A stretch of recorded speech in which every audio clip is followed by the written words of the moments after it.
Olá pessoal, tudo bem? Olha só, fiquei alguns dias debilitado com a minha garganta, não podendo nem falar, estava tossindo muito, estava com uma faringite e também com tosse alérgica, então por isso nosso canal ficou um tempo sem vídeo porque eu não consegui gravar. Bem, eu fiz um esforço para gravar esse vídeo que você vai ver agora, mas com certeza durante o vídeo você vai ver que a minha voz pode estar mais desafinada do que o normal. Peço perdão por isso, mas eu não queria deixar mais o nosso canal sem vídeo, tantos dias sem vídeo. Então, dá uma segurada aí e releve essa voz que já não é bonita, ainda um pouquinho mais feia. No vídeo de hoje nós vamos falar de um livro que deve desagradar arminianos e calvinistas fundamentalistas. Deve ser por isso que eu gostei tanto desse livro.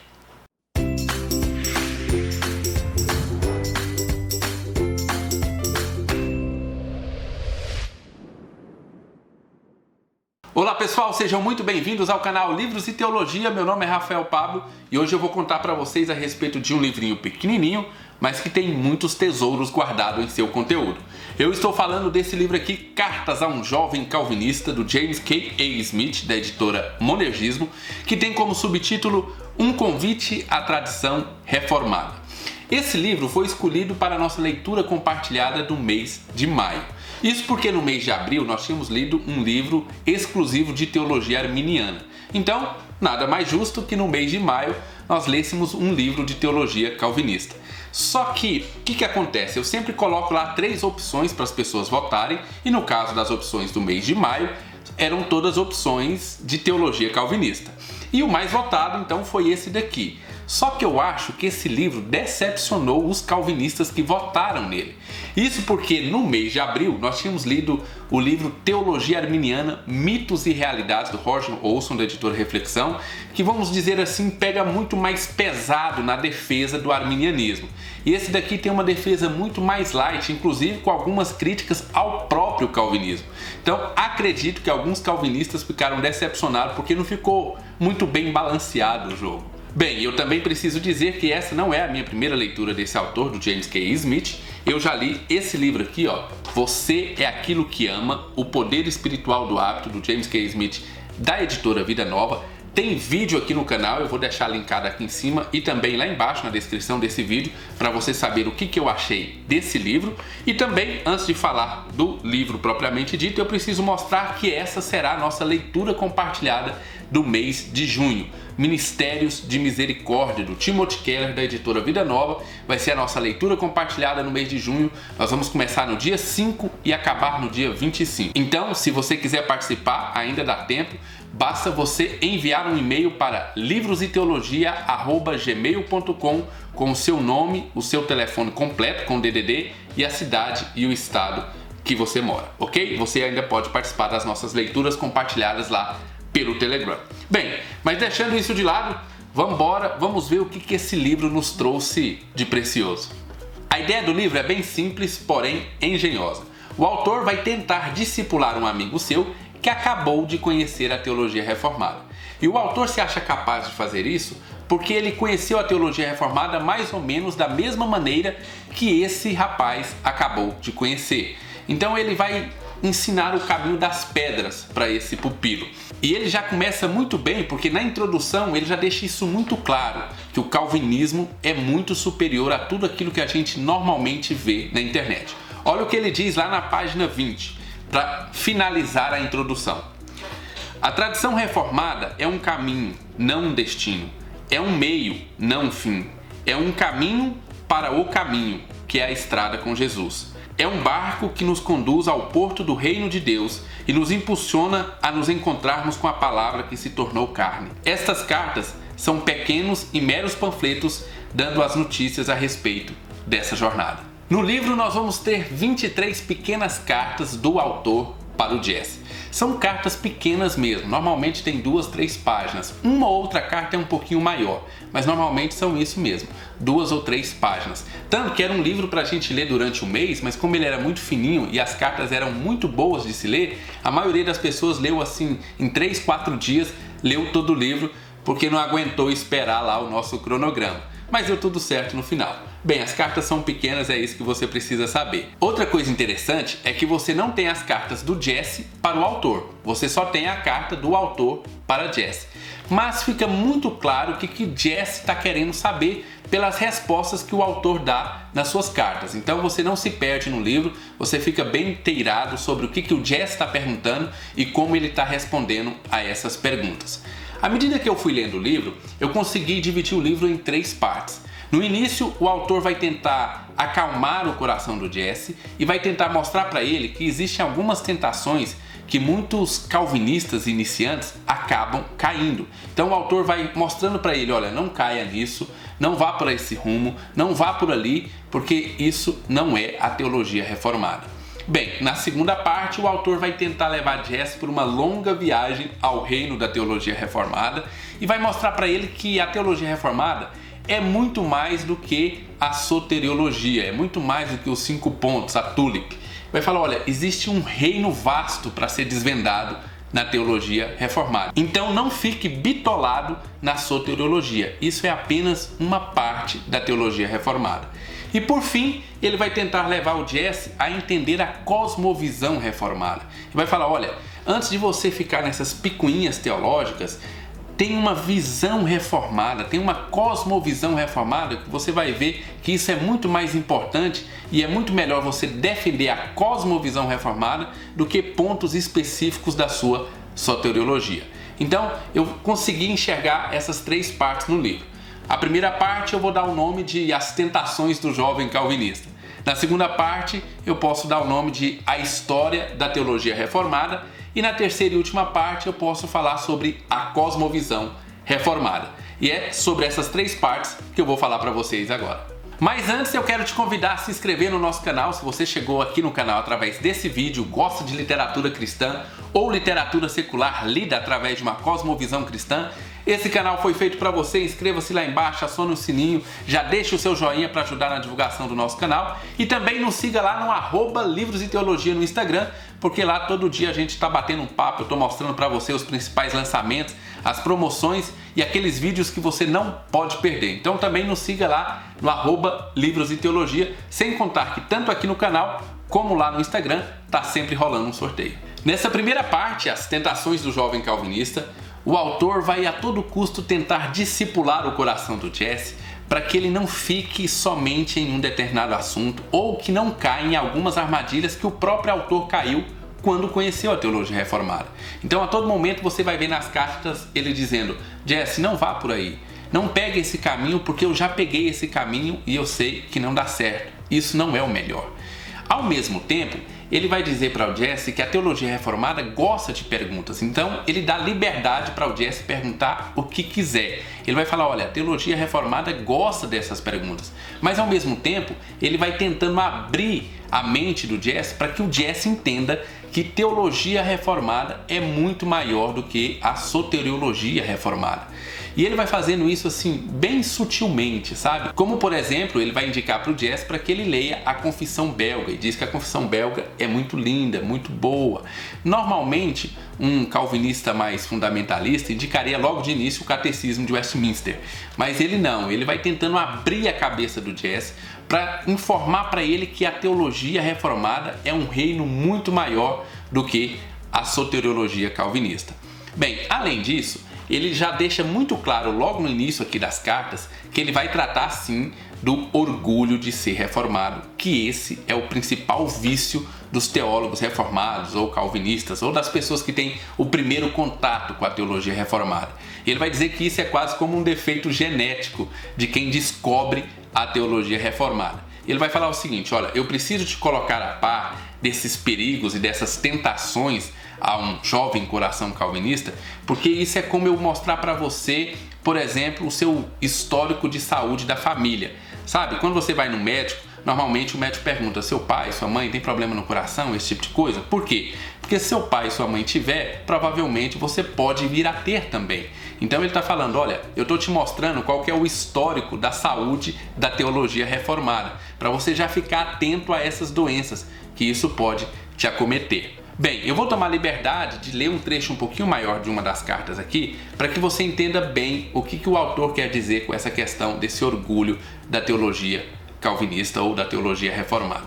Agora é uma boa hora para alertá-lo sobre uma das principais tentações que acompanham a teologia reformada: o orgulho. E do pior tipo, o orgulho religioso. Em Cartas de um Diabo ao Seu Aprendiz, obra de C.S. Lewis, uma das cartas fala de forma bem eloquente sobre isso. Essa é uma doença que, a miúde, contamina os que descobrem a tradição reformada e pode ser mortal, como um tipo teológico de vírus do oeste do Nilo. Sei disso porque já estive lá. Conheço o sentimento e a tentação, vindo do mesmo contexto cristão anti-intelectual quando descobri a teologia reformada. Você sabe, de repente o carro começa a descer a ladeira e o oceano parece explodir pelo horizonte. É como ver novamente o Oceano Pacífico pela primeira vez.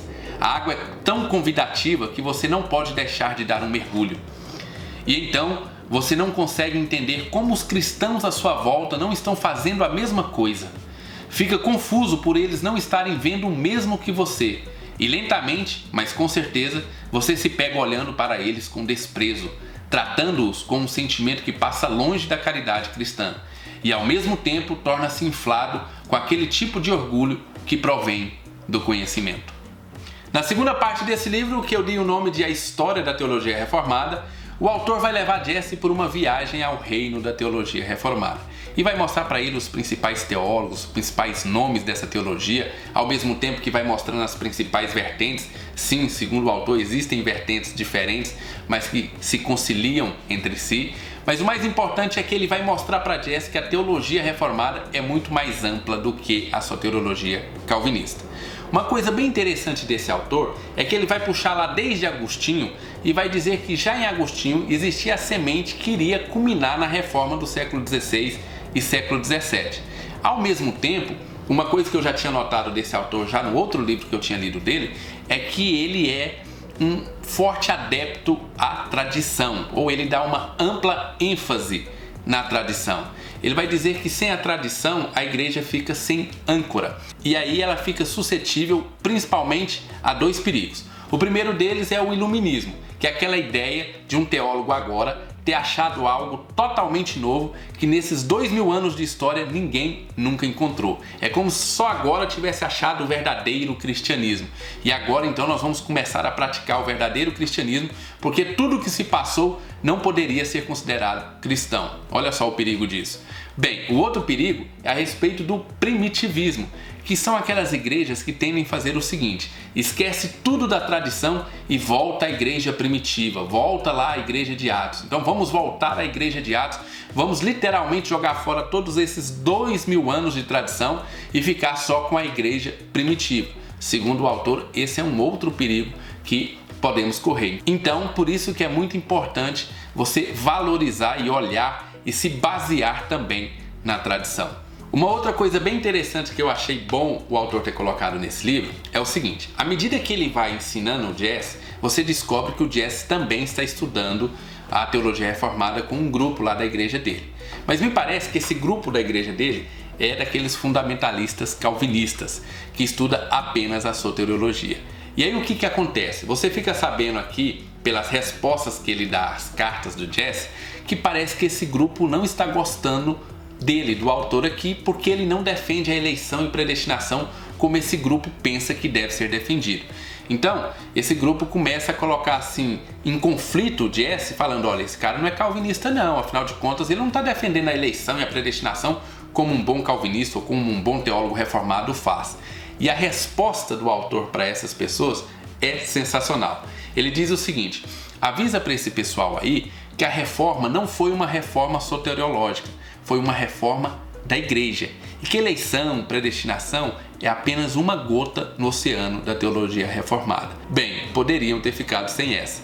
Além do mais, nós vamos ter aqui o autor dando bastante importância para que Jesse leia os catecismos, as confissões, os credos, para que ele entenda a teologia reformada mais abrangente. Mas ao mesmo tempo nós vamos ver duras críticas a alguns catecismos. Por exemplo, você fica sabendo aqui que ele não é muito fã do catecismo de Westminster e que ele gosta mais do catecismo de Heidelberg. Segundo ele, o catecismo de Westminster é muito escolástico, é muito frio, é muito tentando ensinar a pessoa, respostinhas fáceis ou respostinhas decoradas. E o catecismo de Heidelberg tem uma amplitude maior, enquanto o catecismo de Westminster teria sido a principal ferramenta para reduzir a teologia reformada à soteriologia. Então, ele vai ter diversas críticas ao catecismo de Westminster. Inclusive, ele chega uma hora no livro que ele faz uma proposta para o Jesse, para que ele compare os dois catecismos, que ele coloque o catecismo menor de Westminster de um lado e o catecismo de Heidelberg do outro lado, e ele leia os dois em sequência e perceba que o catecismo de Heidelberg ele é muito mais pastoral, fala muito mais ao coração, enquanto que o catecismo de Westminster ele é mais escolástico, mais acadêmico, mais feito para ensinar apenas a mente, enquanto que o outro ensina o coração. Bem, eu não conheço muito bem esses dois catecismos, mas ele faz uma séria crítica ao catecismo de Westminster. Eu estou sentindo uma treta! Ele fala até que existe uma westministerização. Bem, eu não sei o que isso quer dizer de verdade, mas é tipo assim, olha, como o catecismo de Westminster ficou mais conhecido aqui nos Estados Unidos, então você vai ver as pessoas mais defendendo aquilo que ele mais fala, que é a soteriologia. E por isso que muitos calvinistas ou teólogos reformados aqui dos Estados Unidos não conhecem a teologia reformada como um todo, só conhece a tulip ou os 5 pontos do calvinismo. Bem, veja o que ele diz na página 86. Aqui nesse trecho que eu vou ler, ele estava falando o seguinte: existem igrejas que simplesmente pregam a soteriologia calvinista e acreditam que por pregarem a soteriologia calvinista, elas são reformadas. E ele discorda completamente disso. Ele fala que isso é apenas uma parte da teologia reformada. Então não teria como as igrejas adotarem apenas a soteriologia calvinista e ser reformada. A reforma, ou uma igreja reformada, é muito mais do que isso. E aí veja o que ele diz aqui. Então, como foi que um seminário batista tornou-se uma incubadora do calvinismo? Bem, e não fale sobre isso com seus amigos imediatamente. Estou sugerindo que talvez, de certa forma, a westminsterização da tradição reformada tenha reduzido o quadro maior da tradição reformada, quadro preservado no que chamei de confissões continentais. E porque a versão de Westminster da tradição reformada, ou calvinismo, foi a versão mais popular nos Estados Unidos, você pode então entender como os batistas e as igrejas não denominacionais, que tendem a ser anticonfessionais e antissacramentais, pensaram poder absorver o calvinismo sem que isso afetasse sua forma de adoração ou governo. Então o que ele está dizendo? Ele está dizendo que, olha, tem igrejas adotando apenas a soteriologia calvinista e achando que isso é ser uma igreja reformada. E aí ele continua: não quero ser snob quanto ao assunto. É que, em minha peregrinação para a tradição reformada, embora possa ter sido a soteriologia a inicialmente atrair meu interesse, os aspectos mais amplos da tradição reformada, sua eclesiologia e seu envolvimento com a cultura, é que tem sustentado a minha devoção. É como Deus me ter atraído com a isca da eleição, mas quando fui fisgado, me ter puxado para dentro da igreja. Então, ele vai literalmente dizer que boa parte dessa questão de redução da teologia reformada, na verdade, se deu por causa dos catecismos de Westminster, que tem muita ênfase dentro das igrejas calvinistas.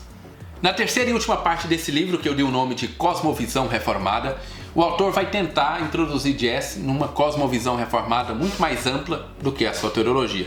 Na verdade, você percebe que o livro todo gira em torno disso, de não deixar Jesse cair nas mãos dos calvinistas fundamentalistas que vão simplificar e diminuir a teologia reformada a apenas a soteriologia.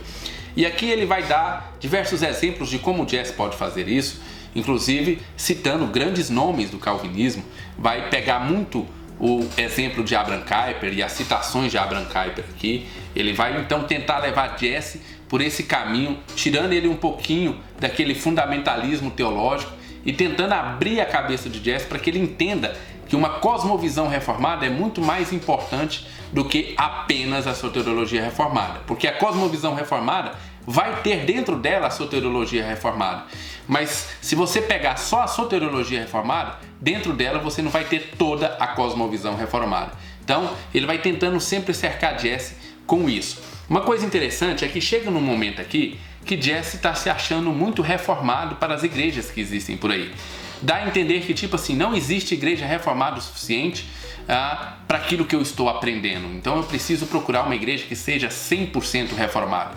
E aí vem a cacetada do James K. Smith na carta resposta, dizendo para ele que se ele pensa dessa forma, ele nem começou a entender a teologia reformada. Porque uma das coisas que a teologia reformada preza é justamente o congregar em uma igreja, em aceitar que não existe uma igreja 100%, uma igreja perfeita, mas em fazer parte dessa igreja, em fazer parte desse corpo, faz parte da cosmovisão da teologia reformada. Ele vai dar alguns alertas para Jesse, do tipo, olha, se o seu pastor prega mais contra o arminianismo, os erros do arminianismo, do que contra o pecado, provavelmente ele também não tem entendido a teologia reformada e assim por diante. Então está cheio de pequenos conselhos para que ele consiga pegar esses conselhos e entender a amplitude da cosmovisão reformada.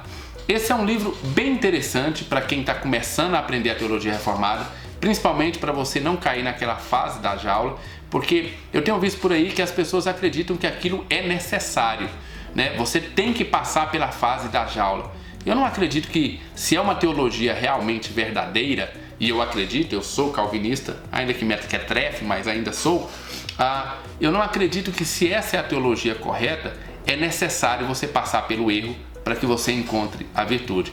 Esse livro é um bom atalho para que você não passe pela fase da jaula e que você passe direto para a teologia reformada e não apenas para a soteriologia calvinista. Veja como o autor vai começar a 19ª carta, são 23 ao total, mas na 19ª, veja como ele ainda está nessa questão de tentar colocar dentro da cabeça de Jesse a amplitude da teologia reformada. O que? Você começou a achar que ser calvinista não é necessariamente sinônimo de ser reformado? Bem, então meu trabalho aqui já está feito. Mas você está certo e me sinto encorajado por você ter colocado dessa forma. Reformado talvez não se reduza a calvinismo, nem mesmo o calvinismo se reduza a soteriologia ou uma fixação na tulip. Tampouco reformado pode ser compreendido numa única doutrina como soberania ou eleição, ou ainda a glória de Deus. Aliás, espero que você tenha percebido que não pretendo resumir o calvinismo ou a tradição reformada a algum ponto específico, doutrina ou ideia. Muito bem, pessoal, vamos aos pontos negativos do livro. Nesse livro eu encontrei 2 pontos negativos que eu preciso contar para vocês. O primeiro deles está lá logo no início, na 3ª, 4ª carta. O Jesse faz uma conhecida pergunta arminiana para o James K. Smith. Ele pergunta o seguinte: se Deus pode salvar todos, por que ele escolhe salvar apenas alguns? Bem, o autor fala, não vou responder você nessa carta, mas na próxima carta pode deixar que eu respondo. Foi há 84 anos. E aí na próxima carta, ele passa o tempo todo enrolando, não responde a pergunta, fala mal da posição arminiana e não responde a pergunta. Ele poderia ser sincero, falar, olha, isso está no mistério, eu gosto daquele livro Deus e o Mal, o Problema Resolvido, do Gordon Clark, porque ele é muito direto e ele fala a posição dele sem ter medo. Não, olha, eu acho que é assim, assim, assado, você pode achar que isso é injusto, mas não é, porque é o próprio Deus agindo, e Deus não agiria com injustiça, mas é essa a posição. E aqui não, ele me enrolou, e o pior, ele tinha me criado a expectativa que ele iria responder. E ele não respondeu, ele apenas fez um comentário, uma crítica à posição arminiana, e depois não respondeu qual que era a posição dele, deixou em aberto a questão. Então eu achei assim que ele poderia ou não responder e falar que não sabia, tudo bem, não tem problema, ou então ele respondesse como ele prometeu, mas ele não fez nenhuma das duas coisas. Bem, uma outra coisa que é lá na carta 14, ele vai falar um pouquinho a respeito da teologia do pacto, só que ele fala unicamente nessa carta. Para mim, está confuso como ele explicou essa teologia do pacto. Eu, que não conheço muito bem essa teologia, fiquei perdido. Só serviu para me dar interesse de pesquisar sobre o assunto. Para isso serviu. Mas a carta em si, eu fiquei imaginando, se eu não entendi, e eu acho que eu sou um pouco mais letrado no calvinismo do que o Jesse que está entrando aqui agora, eu acredito que o Jesse, que recebeu essa carta, não tenha entendido absolutamente nada dessa teologia do pacto. Então, ele tenta explicar essa teologia do pacto em uma única carta, e as cartas são muito curtas, então não dá tempo de explicar tudo, fica tudo muito confuso, e eu saí, literalmente, só com curiosidade para saber o que era, porque por lá mesmo eu não entendi nada sobre essa teologia que ele tentou explicar. Mas esses foram os únicos 2 pontos que eu posso apontar como ponto negativo desse livro. E foi por isso que eu falei para vocês que esse livro não deve ter agradado nem arminianos, porque afinal de contas ele defende a teologia calvinista, e nem fundamentalistas calvinistas, porque ele não defende o calvinismo como normalmente eles gostariam que fossem defendido. Então, esse livro não agradou muito as 2 torcidas teológicas, mas se você não é um torcedor teológico, se você está a fim de aprender, se você gosta mesmo de aprender sem ficar na torcida de uma teologia reformada ou de uma teologia arminiana e quer aprender e de uma forma muito fluida, as cartas são muito fáceis de se ler, é muito interessante, tem momentos de humor onde um pega no pé do outro, onde você percebe que o Jesse falou alguma coisa que pegou no pé dele e ele retorna fazendo alguma pegadinha com o Jesse. Então é um livro muito bom de se ler, tanto que ele estava programado para ser lido durante todo o mês, mas eu li ele em 2 ou 3 dias, porque eu gostei muito da leitura. A leitura é muito agradável, aprendi muita coisa, aprendi a olhar para a teologia calvinista muito além da soteriologia, e isso já valeu muito a pena. E é por isso que nós vamos para a nota do livro, para Cartas a um Jovem Calvinista, James K. A. Smith, da editora Monergismo. Eu vou dar 9 mochés, exatamente 9 mochés. Esses 2 pontos negativos de maneira nenhuma tirou o brilho dessa obra, e principalmente a fluidez e o gosto que me deu ler esse livro. Por isso, recomendo fortemente a você, se você está iniciando nessa teologia ou se você quer discipular alguém que está iniciando, esse é um livro que você deve ler. E se você gostou e tem interesse realmente em ler, compre lá embaixo pelo link aqui do Livros e Teologia, porque você ajuda o nosso canal a fazer mais vídeos como esse. Muito bem, pessoal, fiquem com Deus, um abraço, não saia sem deixar o seu joinha e até o nosso próximo vídeo.